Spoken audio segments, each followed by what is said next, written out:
Welcome to Voice Notes from a Slow Life. My name is Emily, and I'm glad you're here. This is a podcast all about slowing down, mothering gently, and choosing a more intentional life. Let's begin. I have been a bit on a hiatus since my last podcast because I have a lot going on in my life right now. I am currently a college instructor teaching future counselors. So I just finished teaching a youth and family course. And next Monday, I'll be teaching a counseling theories course, and then I'll be teaching some more. But anyway, I've had some stuff going on, so that's why I haven't posted in a bit. And I hadn't planned to post today, but I was doing my laundry and a thought came up to me. And I just wanted to talk about it. Also, I'm currently in my room on the fly, just recording this, and my dog is here. So you might hear her in the background making noises. So what I wanted to talk about was how oftentimes people come up to me that I know or that I don't know very well, and they say, how do you find these different opportunities that you're in? How do you put yourself out there? How are you built like this to be kind of, it seems like you're everywhere. Like, how does this work? And so to give context, a couple of years ago, I quit my full-time agency work to start a private practice. So I do therapy as a private practice owner. I also am a mentor for slow motherhood. I have my own podcast and YouTube channel and my blog, and I go on other people's podcasts. I speak on stages. I have workshops, and now I'm a college instructor. And yeah, so people are like, well, how? and how can I maybe follow, not maybe in those footsteps, but put myself out there more and reach out of a comfort zone. Now, first off, I want to say that this is not my natural state of being. This is not how I've always been, nor is what you're seeing truly what's there underneath everything, right? So you see what I put out, but you don't see the background. So to give a bit of context, when I was growing up, I was not a very social butterfly, although I may seem like that now. I loved people, but I felt very insecure and I would hide away. I hated doing presentations. I would shake, my body, my physical paper. If I was holding a paper, would shake. I was so scared. And yeah, I hated group work. And then slowly but surely, I had jobs that started stretching me out of my box kind of thing. So I did recruitment, and sometimes I had to go to job fairs where I'd hire people or go and give little presentations. And it started getting easier and easier. And then now it's a whole new beast, right? Of going on podcasts. And I actually really enjoy it now. It doesn't cause me as much stress. However, the first times you do anything will be difficult. And part of getting to the point I am now was recognizing that being uncomfortable is part of the process. So if you were to look at my first YouTube videos on my YouTube channel, my first few, you'd be like, whoa, not the same person. I was very uncomfortable those first videos. I knew I wanted to create stuff, but I had no idea what I wanted to say. I even say that in my first video. I'm like, I just want to talk. I think even in that first video, I'm in a dark room talking to a camera, and literally halfway through, I realized I didn't even tell you what my name was. I was like, oh, and by the way, my name is Emily. And you'll see that over the next couple of videos where I'm I don't know what I'm doing. I even say I don't know what I'm doing. I made some videos that were just talking about how I didn't know what I was doing. It was a lot. My first podcast episode I did on somebody else's channel, I was a mess. It was a Trailblazers podcast. It was super fancy because they sent me a document to fill out and stuff. And I was like, oh my God. And I was shaking. And before I had to go on, I kept reminding myself, you're just talking to one person. There's no one else listening. It was a lot. And even going on stages, I went on stage recently. And my friends will tell you, I was a little bit of a wreck. I had a lot of fun, but I was a little bit of a wreck. So, it doesn't always come naturally. These things, they come over repeated exposure. So the first time is always the most difficult. And then it gets easier as you keep going. So now going on a podcast doesn't really cause me much stress whatsoever.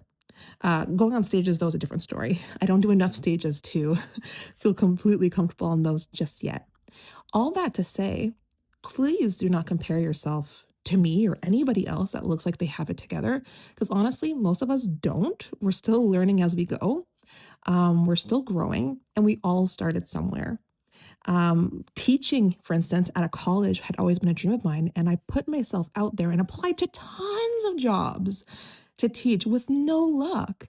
And finally, I found somewhere to teach, and now I'm enjoying it. And even then, I'm assessing to see if it's the right fit for me to be teaching in terms of like what I want for my career. So, what I do, which is helpful and might be helpful for you, is I think about where I want to go, right? What do I want? What barriers might lie in the way that are really uncomfortable to me, that are tugging on my vulnerabilities or my fears or just my fear of the unknown? And I actively search for ways to work towards minimizing it. And so when I first started business, I knew I wanted to connect with business owners. I had already gone to Chamber of Commerce places with my other jobs, but I wanted to connect on my own 2 feet with people who never knew me, who were going to get to know this new version of me with my own business. And so I went to my first Business Sisters event by myself. It was at I think it was at a farm, because they have like, they're showing us their farm, and it was like every single Business Sisters event at a different event, a different area.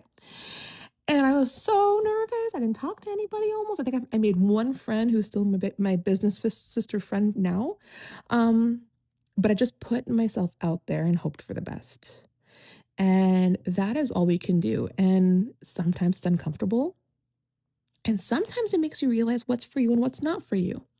So, for instance, I have one of my mentorship clients. She has a business where she helps parents who need support in supporting their own children.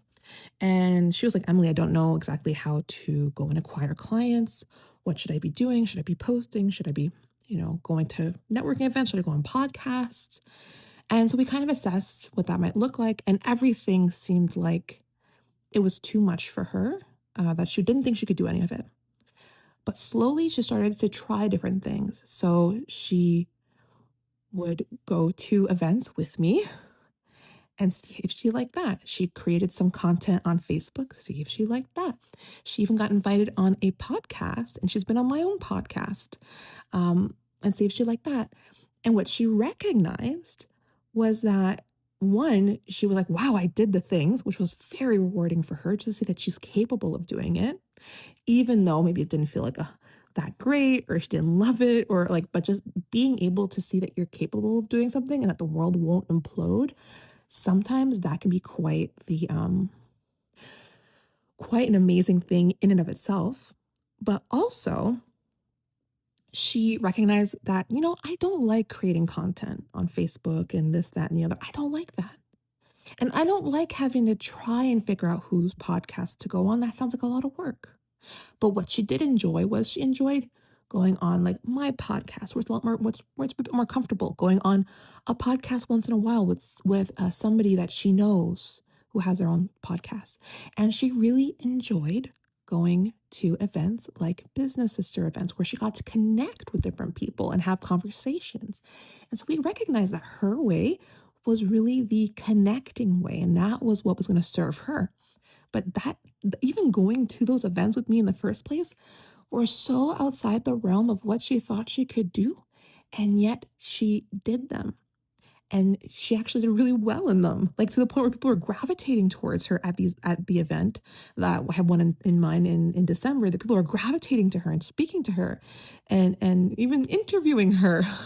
There was like a media outlet there who was asking her questions, and so I say this because there might be things in your life that you're scared of trying, but you've really always wanted to try. And what might be stopping you is the fear of the unknown, the fact that it's uncomfortable, and that you don't know, like, is it worth it? Will I, like the big fear, right, of the unknown is, will I look stupid? Right? That was my big fear. It's like, will I just fall flat on my face and look stupid? The thing I have to tell you is no one's looking that closely to you as you would think they are. I say this as somebody who's running two businesses, who is trying to get in people's faces to tell them about my businesses, to, spread the word, get clients and all that.